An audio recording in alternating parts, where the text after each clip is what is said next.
बीरबल ने सारस्वती मंत्र लिया था और एक टक भगवान को गुरु को देखकर जप करता था। पान का गल्ला चलाता था, घर का खर्च भी निकाले, पढ़ाई भी करे और सारस्वती मंत्र भी रटता जाए, सुपारी भी काटता जाए। अकबर का खोजा आया, क्यों बड़े मियाँ पाव भर चूना मिलेगा? बीरबल ने गौर से देखा, सारस्वती मंत्र जप के यहाँ गुरु का ध्यान करने की कला सीखा था। गुरु महाराज से पूछा कि बीरबल ने पूछा कि क्यों आया पाव भर चूना? अंतरात्मा की आवाज आई, अच्छा तुम अकबर के पान लगाने वाले हो ना मियाँ? बोले हाँ हाँ। तो अकबर को कल तुमने लापरवाही से ज्यादा चूना लगा के पान दिया, उनके मुंह में छाले पड़ गए। बोलो, बीरबल दुकान पे बैठ के कह रहा है, सारस्वती मंत्र का प्रभाव। अब तुमको कहा है कि पाव भर चूना ले आओ, फिर वो तुम चूना ले जाओगे ना, तो वो अकबर बड़ी बड़ी आंखें दिखाएगा और जल्लादों को और सिपाहियों को बुलाएगा, नंगी तलवार नंगे भाले दिखाओ, चूना नहीं खाता है तो इसको यही मृत्युदंड दो। नालायक ने मेरा मुंह में छाले डाल दे। लापरवाह आदमी दुश्मन से भी ज्यादा खतरनाक होता है। बेवकूफ दोस्त से ताना दुश्मन भला है। ऐसा करके तुमको डांटेंगे और मृत्युदंड देंगे। बिल्कुल आप क्या करेंगे? भाग जाएंगे? अरे उसके राज्य से कहां भागोगे? मैं तुमको युक्ति देता हूं। पाव भर घी मैं कल लाया हूं, 2 सेर घी, पाव भर घी ले जाओ। दरबार में जाने के पहले पाव भर घी पी लो, फिर पाव भर चूना अकबर खिलाए तो खा लो। चूना को घी मारेगा, घी को चूना मारेगा, खोजा जिंदा रह जाएगा। बोले सुभान अल्लाह बीरबल, सुभान अल्लाह बालक, सुभान अल्लाह। खोजा ने ऐसा ही किया। अकबर ने आंखें दिखाई, नालायक कहेंगे ये वो, मैं रिपीटेशन नहीं चाहता हूं, आप समझ गए। अकबर ने खूब डांटा, लापरवाह, ये कमीने, वैसा वैसा, चूना खाओ मेरे सामने। ऐ सिपाही, तलवार की नोक, भाले की नोक पर चूना खिलाओ। वो तो आराम से चूना खाने लग गया, क्योंकि उसको गुरु मिल गया था बीरबल। बीरबल को गुरु मिल गया था सारस्वती मंत्र देने वाला। बापू तो नहीं था, कोई बापू रहा होगा। गुरु का चेला चमके नहीं तो फिर क्या। वो तो पाव भर चूना खाया। अकबर ने आंखें दिखाई, जा बदकिस्मत, जाकर घर पे मर। वो तो आया, चूने को घी मारा, घी को चूना मारा, 2-4 दस्त हुए, चूना बाहर आ गया। आंतें मजबूत हो गई, घी की घूंट भरी थी। आंतों को काहे को चूना काटेगा? जिनकी आंतें कमजोर है ना, वो खाली पेट जरा जरा सा घी ले लिया करे, आंतें मजबूत। तो बीरबल ने अकबर के उसको खोजा को युक्ति बता दी। खोजा 3 दिन के बाद दाढ़ी को कंगी वंगी लगा के, लंबी थी दाढ़ी, सुभान अल्लाह जहां पना। अबे तू जिंदा कैसे रहा? खोजा ने सारी बात कह दी कि तुम मुझे मारने का इरादा कर रहे थे, बचाने वाले ने बीरबल के द्वारा सारा मुझे अच्छा, मेरे दिल की बात जान गया। वो बीरबल या क्या करता है? बोले पान का गल्ला चलाता है, गरीब है, पढ़ाई करता है। बोले बाइज्जत उसको ले आओ। बीरबल को लाए गए। तुम कैसे जान गए? बोले महाराज तुम्हारे मन का बद इरादा और इसके मन का डर, उन दोनों को तुम्हारा इसका आत्मा जानता है, तो मेरा भी वही आत्मा है। मैंने सारस्वती मंत्र जप करके उस आत्मा की जागृति की गुरु की कृपा से। अच्छा, तो ऐसा कौन सा प्राणी है जो पैदा होता है, चलता नहीं, बोलता नहीं, खाता नहीं, हिलता नहीं, और फिर भी उसमें जान होती है? बोले वो अंडा होता है। शाबाश है बीरबल। ऐसा कौन सा प्राणी है कि सोते समय आंखें बंद नहीं करता और नींद कर लेता है? बोले वो मछली होती। बीरबल, ऐसा कौन सा प्राणी है? ऐसा कौन सा चक्र है? ऐसी कौन सी चीज है जो 12-12 कदम चलती है और फिर लौट आती है? 24-24 करवटें लौटती है, फिर लौट आती है, और 365 बार झांकती है, फिर लौट आती है। अरे बोले वो काल चक्र है राजा, तुम्हारी आयुष्य बड़ी हो। बीरबल आफरीन है। ऐसा ज्ञान कहां से आया? बोले एक तो सारस्वती मंत्र, दूसरा गुरु का सत्संग। बीरबल, क्या तुम मेरे मंत्री बनोगे भैया? राजा साहब जो तुम्हारी मर्जी। गुलाम अकबर उदार बीरबल को प्रार्थना करके जीवन भर अकबर बीरबल को अपने कंधे पर घुमाता है। बीरबल ने ऐसे ऐसे करिश्मे किए कि कई मंत्री बीरबल से हतप्रभा थे। आखिर सब मंत्रियों ने मिलकर बेगम, जिस पर अकबर फिदा था, उसके भाई को हाथ लिया। तो कुछ भी करके बेगम को बोलो कि इस बीरबलिया को, काफर को हटा दे। हम मुसलमान मंत्री 2 कौड़ी के और ये काफर हम पर राज्य करता है, इसको हटाकर हम तुझे ही इनकी जगह पर बिठाएंगे। वो भी अकबर का साला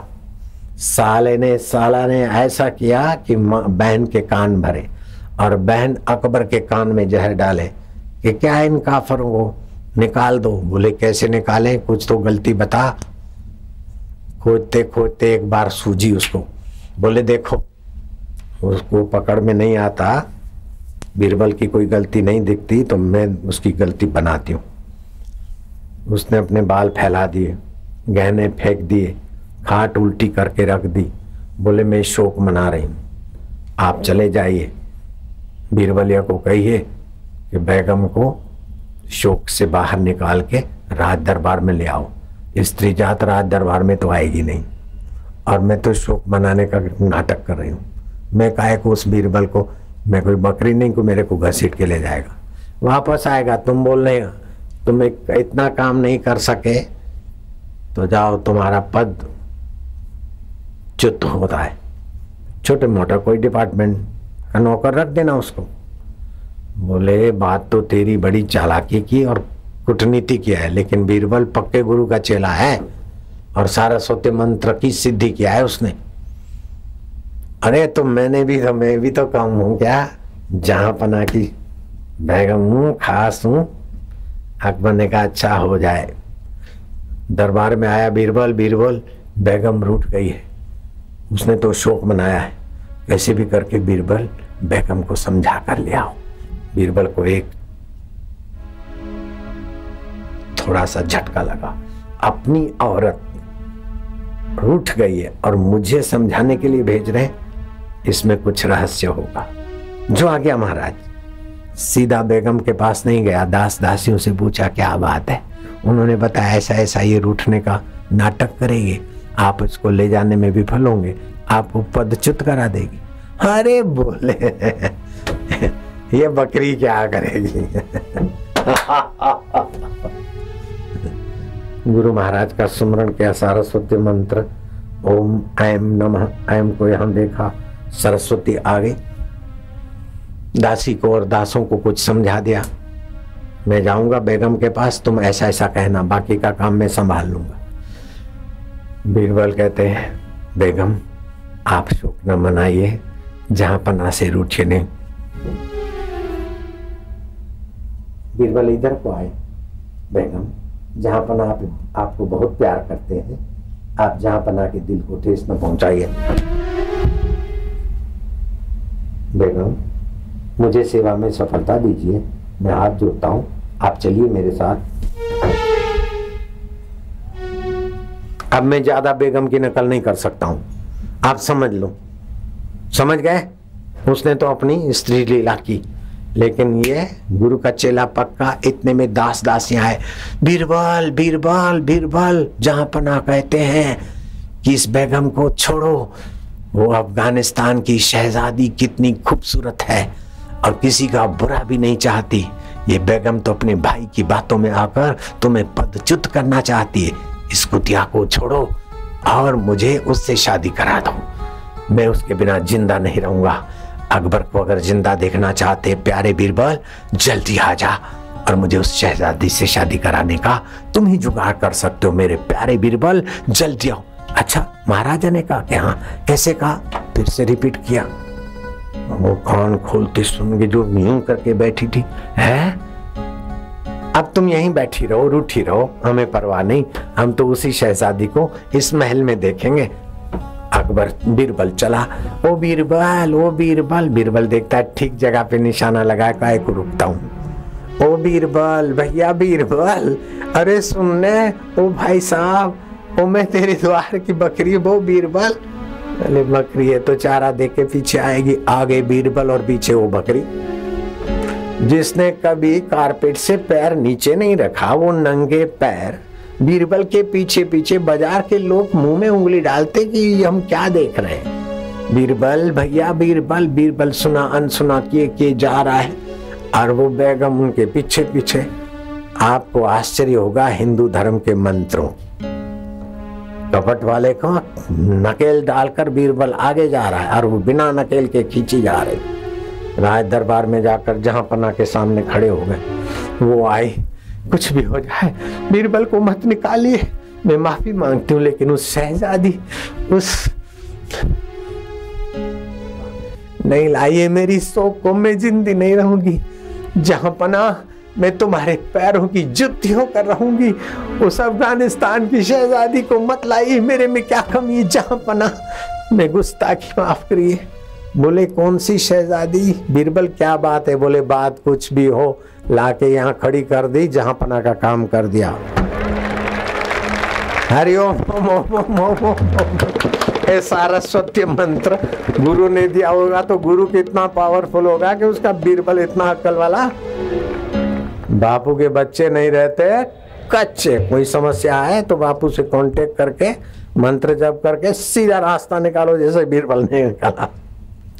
वो जीवन भर शत्रुओं के छाती पर मूंग पीसता रहा और अकबर की खोपड़ी पर बीरबल नाचता रहा। एक बार अकबर ने कहा बीरबल तुम्हारा धर्म बहुत वाहियात धर्म है। कैसे? अरे जरा जरा बात में भगवान कृष्ण आ गए, भगवान राम आ गए, भगवान कपिल आ गए, तुम्हारे भगवान वेरी ऑर्डिनरी पर्सन, और हमारा अल्लाह तो कभी नहीं आता। जब भी आएगा तो एक पैगंबर को भेज देगा, बस ठीक ठाक हो जाता है। तो हमारा अल्लाह बड़ा कि तुम्हारा भगवान बड़ा? बीरबल कहते हैं कि जहां पना आप तो मालिक हैं, लेकिन आपके प्रश्न का उत्तर कुछ समय के बाद मैं प्रैक्टिकल दे दूंगा। कुछ दिन बीते, जहां पना यमुना जी में सैर करने चलेंगे, व्यवस्था हो गई। जहां पना का नवजात शिशु कोई दासी लेकर बैठेगी, वो भी सैर करेगा बालक, सारी व्यवस्था हो गई। बीच जमुना, दिल्ली में जमुना बहती है, अगर नहीं बहती तो तुम्हारी कसम। और उस समय तो डैम नहीं था तो यमुना जी भी अपनी महिमा में बहती थी, शांत भी पानी एरिया भी थी। बीच मझधार में दासी अकबर का नवजात बालक, जो मोम का बनाया था, लेकिन असली बालक के रंग रूप वाले कपड़े पहना दिए थे।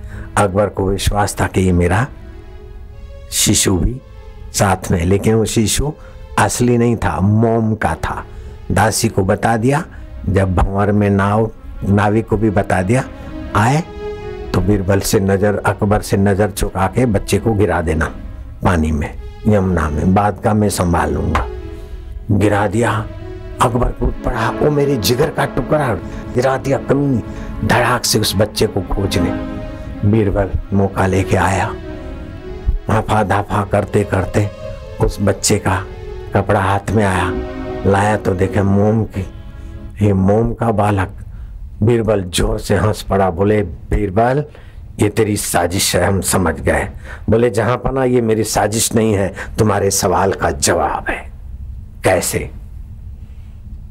तुम क्यों कूदे थे? बोले मैंने सोचा मेरे जिगर का टुकड़ा डूब रहा है, तुम मुझे आदेश देते। कई गोताखोर थे, उनको आदेश देते, उनको पैगाम देते, बच्चे को ले आते। अरे बोले अपना जिगर का टुकड़ा डूबता और उनको आदेश, असली पिता को ये फुर्सत होती है? बोले ऐसे ही असली पिता हमारे भगवान को फुर्सत होती है कि पैगंबरों को आदेश देंगे, खुद ही चले आ जाते संसार के सागर में, जंप मारते तुम्हारे सवाल के जवाब के लिए। मैंने ये गुस्ताखी की, अगर ये गुस्ताखी मैं नहीं करता तो आपके प्रश्न का उत्तर ठीक से आपको नहीं मिलता। अकबर कान पकड़ता कि बीरबल हम मान गए, धन्य है तुम्हारी बुद्धि, बेगम को भी करारा तुमने झटका दिया और मेरी बुद्धि को भी तुमने करारा झटका दिया। तुम्हारी बुद्धि का स्वागत करना मेरा कर्तव्य है बीरबल। बोले मेरे गुरु का सारस्वत मंत्र है, ओम गुरु ओम, ओम गुरु ओम, ओम आनंद ओम।